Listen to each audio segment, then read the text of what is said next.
ಹಾಕಿದ ಆಹ್ವಾನ.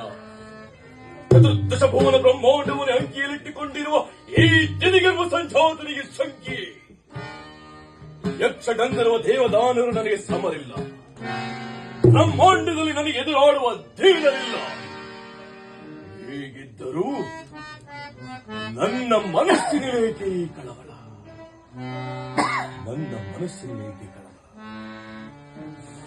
ಮಹಾಪ್ರಭು, ಸಮಾಚಾರ ದಿಗ್ವಿಜಯಕ್ಕೆ ಹೊರಟಿದ್ದ ನಿಮ್ಮ ತಮ್ಮನನ್ನು ಒಂದು ಹಂದಿಯು ಕೊಂದು ಹಾಕಿತು. ಹಿರಣ್ಯಾಕ್ಷ!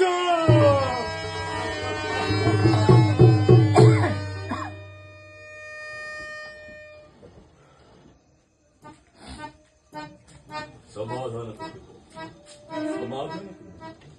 ಅಮ್ಮ, ನೀನು ಯಾರು? ಕಶ್ಯಪ ಋಷಿಯ ಧರ್ಮಪತ್ನಿ, ಧರ್ಮಶಾಸ್ತ್ರಗಳನ್ನು ಅರಿತವಳು, ಲೋಕ ವಿಚಾರಗಳನ್ನು ತಿಳಿದವಳು. ಅಜ್ಞಾನಿಗಳಂತೆ ನೀನು ಕಣ್ಣೀರು ಹಾಕುವುದೇ? ಹುಟ್ಟಿದವನು ಸಾಯಲೇಬೇಕೆಂಬ ವೆದರಿಯ ಮನೆಗೆ ತಿಳಿಯಬೇಕಾದ ಸಾವು ದೇಹಕ್ಕೆ ಹೊರತು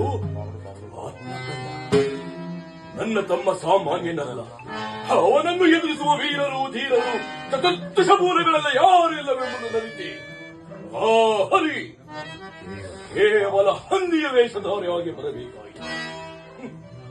ಅಂತಹ ಮಹಾವೀರನನ್ನೇ ಹೆತ್ತ ನೀನು ಹೀಗೆ ದಿಕ್ಕಿಟ್ಟುವಂತೆ ಹೇಳುವುದೇ? ನನ್ನನ್ನು ನೋಡು, ಸಹೋದರನ ಸ್ವರ್ಗಾರೋಹಣದಿಂದ ಅವಿಷ್ಟು ಆನಂದ ಪಡುತ್ತಿದ್ದೇನೆ. ಆನಂದ, ಮಹದಾನಂದ, ಸಹೋದರನ ಸ್ವರ್ಗಾರೋಹಣದಿಂದ ಆನಂದ.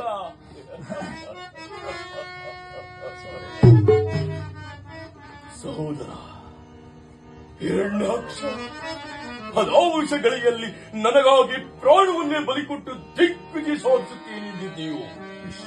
ವಿಶ್ವದ ದಾವಶಕ್ತಿಯೇ ಹೆದರಾದರೂ ಉತ್ತರಿಸುತ್ತೇನೆಂಬ ದಿಟ್ಟತನ ನುಡಿಯಾಡಿದ ನಿನ್ನಂತಹ ಪೌರುಷವಂತನನ್ನು ಕೇವಲ ಒಂದು ಹಂದಿಯು ಕೊಂದು ಹಾಕಿತು ಎಂದರೆ